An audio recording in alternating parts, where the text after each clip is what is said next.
कांग्रेस मुर्दाबाद मुर्दाबाद मुर्दाबाद। अरे झूठे शासन देना बंद करो, बंद करो, बंद करो। Go back, go back, police प्रशासन go back, go back, go back, police प्रशासन गो बैक। हम अपना अधिकार मांगते नहीं किसी से। एमबीपीजी कॉलेज में छात्र संघ चुनाव कराने की मांग को लेकर बुधवार को छात्र कॉलेज की छत पर चढ़ गए। छात्र नेता गौरव संबल प्राचार्य कक्ष की छत पर पेट्रोल से भरी बोतल लेकर चढ़ गया, जिससे मौके पर हड़कंप मच गया। इसके बाद कॉलेज प्रबंधन ने आगामी 24 दिसंबर को छात्र संघ चुनाव कराने का आदेश जारी कर दिया। एमबीपीजी कॉलेज के प्रभारी प्राचार्य महेश कुमार ने कुलपति की ओर से जारी किए गए पत्र की प्रति दिखाई, तब जाकर कहीं मामला शांत हुआ।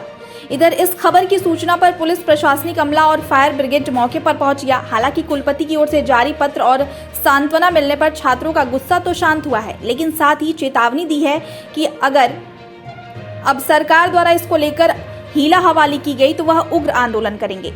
छात्र नेताओं ने साफ कहा है कि चुनावों को लेकर सरकार की ही मंशा थी इसे टाला जाए, क्योंकि सरकार इस विषय पर हर बार टालमटोल का रवैया अपना रही थी।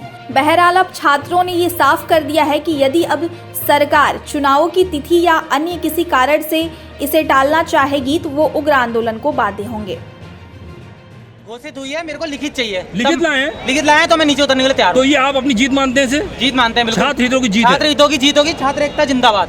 ये आपके संघर्ष की जीत है। संघर्ष की जीत है। तो गौरव और संबल ने कहा कि अगर ये लड़ते रहेंगे। आप देख सकते हैं, गौरव संबल इस लेटर को देखना है। लेटर जारी हो गया है, गौरव संबल की ये जीत ये बता रहे हैं अपनी, और उस लेटर को देख रहे हैं, गंभीरता से पढ़ रहे हैं। ये कुमाऊं विश्वविद्यालय नैनीताल द्वारा ही जारी किया गया लेटर है, कुल सचिव द्वारा। देखिए, एक छात्रों का नारा है कि छात्र वैसे तो बेचारा है, छेड़ा तो अंगारा है। संपूर्ण रूप से कई वर्षों से, पिछले 3-4 वर्षों से सरकार छेड़ती जा रही है छात्र नेताओं को।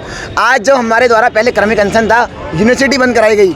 आज जब एक छात्र वहाँ पर आत्मदाह करता है, उसके बाद सरकार द्वारा ये फैसला है, हम सरकार के इस फैसले का स्वागत करते हैं और हम चाहते हैं जिससे हमारा भविष्य जुड़ा है, हर छात्र नेता का भविष्य से जुड़ा हुआ है। 24 दिसंबर अभी कुल सचिव जी के महोदय के माध्यम से हमें एक आश्वासन दिया गया है, अगर 24 दिसंबर को चुनाव होता है तो सही है। अगर 24 दिसंबर को भी ये अगर एक झूठा आश्वासन दिया जाता है तो छात्र नेता संपूर्ण जो कुमाऊं द्वारा हल्द्वानी का जो सबसे बड़ा महाविद्यालय माना जाता है एमबीपीजी कॉलेज, जिसकी अपने समय एक बहुत बड़ी धाक थी कुमाऊं में, उसमें उग्र आंदोलन किया जाएगा और उसका जिम्मेदार स्थानीय प्रशासन और कॉलेज प्रशासन रहेगा। को बहाल करने हेतु हम छत के ऊपर चढ़े थे, और अगर आज चुनाव की डेट नहीं आती तो हम आत्मदाह करने के बाध्य होते। जब आज हमारे संघर्ष की जीत हुई है, आज चुनाव की डेट आ चुकी है, तो हम सब छात्र एकता की जीत हुई है, छात्र नेताओं की जीत हुई है। तो शासन और प्रशासन के बीच जो भी हो रहा था कि टामा दे रहे थे, धन सिंह रावत जी ने 10 बार आश्वासन दिया, हमने 10 बार ज्ञापन दिया इनको, लेकिन कोई कार्रवाई नहीं की गई। तो फिर हम छात्रों को एक कदम उठाना ही था, तो हमने कदम उठाया और आज हमारी संघर्ष की जीत हुई है, हमारी चुनाव की डेट आ गई है। लगता है कि सरकार के हाथ से ही हैंडल हुआ था सब कुछ? हाँ, सरकार के हाथ से ही हुआ था सब। हमें रोज ही ज्ञापन दे रहे थे, ऐसे कोई मतलब कि यहाँ से कोई वो नहीं आ रहा था। हाँ, आज मतलब कि आज चुनाव होंगे, कल चुनाव होंगे। अब आज आए थे 24 तारीख को चुनाव होंगे करके, तो इसमें हम जोर शोर से चुनाव तो उसकी तैयारी करेंगे। लगातार पिछले 2-3 महीनों से सरकार पर दबाव बना रहे थे कि इस वर्ष चुनाव की तिथि जल्द से जल्द घोषित कर दी जाए, और आज लगातार हमारे संघर्षों की जीत हुई है और आज प्रशासन द्वारा 24 दिसंबर छात्र संघ चुनाव की तिथि घोषित कर दी गई है। इसको लेके समस्त छात्र नेताओं में, छात्रों में खुशी की लहर है। हमारी तैयारियां लगातार चल रही थी पिछले 2-3 महीनों से, और इसी प्रकार हम अब अपनी तैयारियों में और जोर देंगे और कोशिश करेंगे कि मजबूत छात्र संगठन हम अपने महाविद्यालय से बनाएं। वही कहीं ना कहीं छात्र नेता देखिए, हमने इससे पहले कई बार ज्ञापन सौंपे कुलपति महोदय को, प्राचार्य महोदय को और माननीय धन सिंह रावत जी को, लेकिन बार बार ज्ञापन देने से हमारा कोई ना जवाब आ रहा था और हमारी मांगें ना सुनी जा रही थी। तो हमें ये उचित कदम यही लगा कि हाँ, सरकार क्या पता हमारे ऐसे कदम उठाने पे होश में आ जाए, और सरकार ने हमारी सुनी भी। तो मैं मानता हूँ कि हमारा लिया हुआ कदम गलत नहीं था। आपके पास किसी का फोन आया या कैसे सूचना मिली आपको?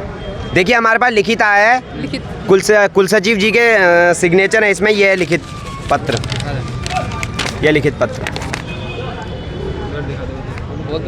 ठीक है। तो इसी को लेके हम आज अपने जो क्रमिक अनशन था हमारा, उसमें उठ गए हैं और कल से हम अपनी चुनाव की तैयारियां जोर शोर से करेंगे।